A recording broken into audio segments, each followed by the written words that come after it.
आज शोभा का मन नहीं लग रहा था, सिर दर्द के कारण फटा जा रहा था। शक का कीड़ा जब मन में घुस जाए तो वह दिल दिमाग को ऐसे जकड़ लेता है कि इंसान शक और सिर्फ शक के मकड़जाल में उलझता ही जाता है। ऐसा ही कुछ हो रहा था शोभा के साथ।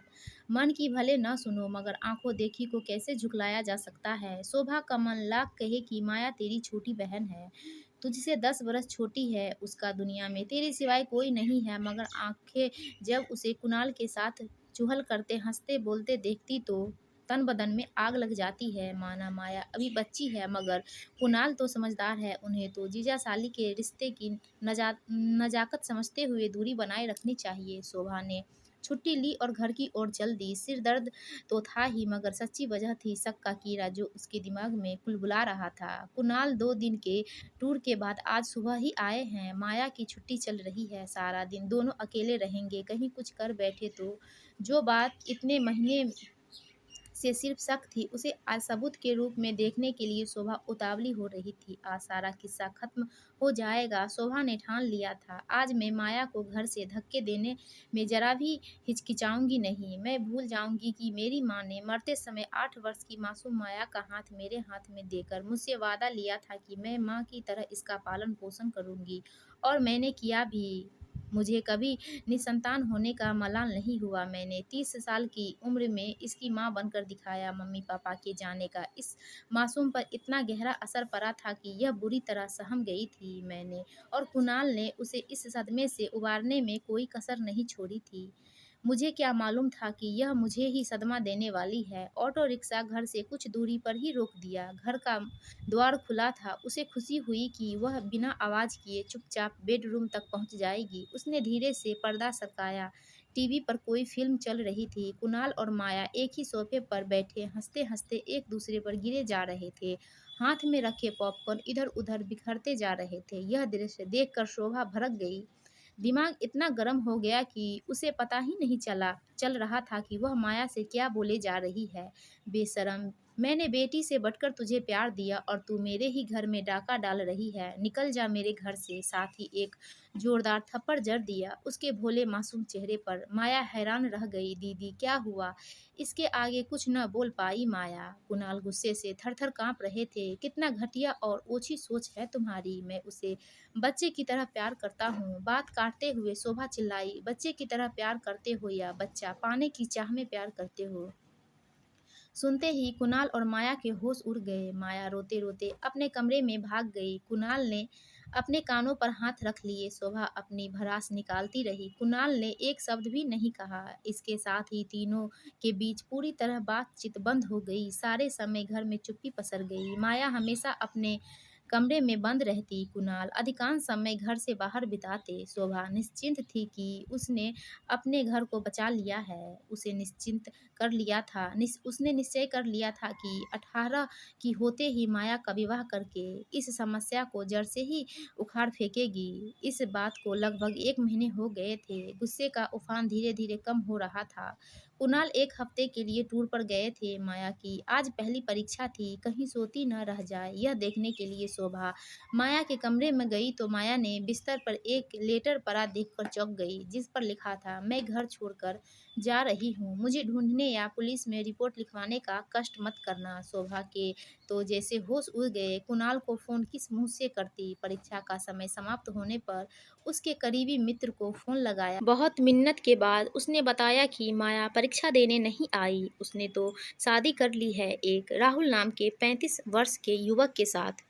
उसी ने बताया कि नेट पर उसकी दोस्ती हुई थी उसके साथ। यह सुनकर दुख से अधिक गुस्सा आया शोभा को। यह नेट और मोबाइल पर 4 दिन की खुसुर फुसुर वाली बेमेल शादियां कहाँ टिकती हैं भला। अपने को स्मार्ट समझती है, यह सिला दिया है मेरी परवरिश का। अरे उसके भले के लिए 2 शब्द कह दिए तो क्या मुंह उठाकर चल देगी और बिना बताए शादी भी कर लेगी। शोभा के मुंह से आह निकल गई, लेकिन उसने अपने मन को समझा लिया। वह ढूंढने की कोशिश नहीं करेगी तो आ जाएगी अपने आप। किसी सहेली के घर छिपी होगी। लेकिन ऐसा कुछ नहीं हुआ। माया तो नहीं लौटी मगर कुणाल लौटते ही शोभा पर बरस पड़ा। वह समझ नहीं पा रहा था कि इतना सब कुछ होने पर भी शोभा हाथ पर हाथ धरे कैसे बैठी है। कुणाल ने अपने स्तर पर माया को ढूंढने की कोशिश चालू कर दी, लेकिन उसे कोई सुराग न मिला। इस बात को काफ़ी दिन हो गया था। एक रात पुलिस स्टेशन से फ़ोन आया कि माया ने दिल्ली में आत्महत्या करने का प्रयास किया है। खबर सुनते ही दोनों के होश उड़ गए और वे अगली फ्लाइट से दिल्ली पहुंच गए। हॉस्पिटल पहुंचकर पता चला कि माया आईसीयू में भर्ती है तथा जीवन मृत्यु के बीच जूझ रही है।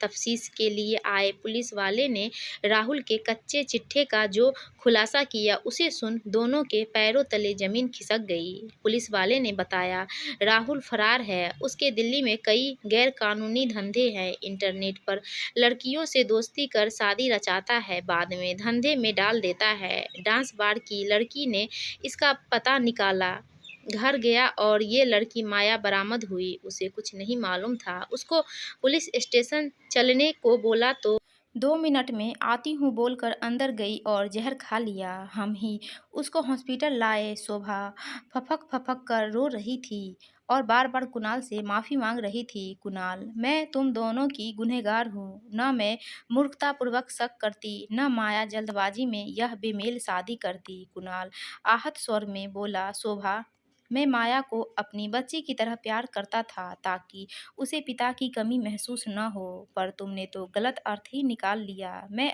अपने बच्चे का रूप उसमें देख रहा था, वह अपने पिता का रूप मुझ में देखती थी। उम्र में बहुत अधिक अंतर होने की वजह से उसने बड़े सहज रूप से मुझे पिता के स्थान पर रख दिया था। समझने की कोशिश करो, जैसे ही तुमने मुझे उसकी ज़िंदगी से हटाया, उसने अपने से इतनी अधिक उम्र के व्यक्ति से ब्याह रचा लिया। उसके अंदर की तरफ को समझो। वह फादर फिगर ढूंढ रही थी और अचानक जब पुलिस ने खुलासा कर दिया कि वह इतना बड़ा क्रिमिनल है, तो उसे धक्का लगना स्वाभाविक था।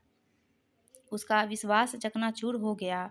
उसका खुद पर से विश्वास उठ गया। उसे लगा होगा कि जीवन में कुछ नहीं बचा, कुछ नहीं है। शायद यही सोचकर उसने जीवन का अंत करने का प्रयास किया होगा। शोभा के तो आंसू थमने का नाम ही नहीं ले रहे थे। उसे चुप कराते हुए कुणाल बोला, देखो, बीती बातों पर रोने का कोई फ़ायदा नहीं है। बाकी सब बातें छोड़कर पुलिस से इजाज़त लेकर माया को घर ले जाने की तैयारी करो। हमें माया को एक बार फिर शारीरिक और मानसिक रूप से स्वस्थ करना है।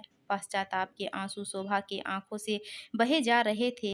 वह समझ गई थी कि अविवेकपूर्ण व्यवहार और सोच रिश्ते में दूरी पैदा कर देते हैं, विशेष रूप से कच्ची उम्र के नाजुक दिल बच्चों से। शोभा कुणाल को नहीं मालूम था कि माया होश में आ चुकी है और उन दोनों की बातें सुन रही है। उन दोनों को अपने पास देखकर जैसे माया की मित्रप्राय काया में किसी ने जान फूंक दी। आज उसे महसूस हो रहा था कि अपनों का प्यार कितना बड़ा संबल होता है। जिंदगी में सही फैसले कितने जरूरी होते हैं। एक गलत फैसला जिंदगी को नरक बना देता है।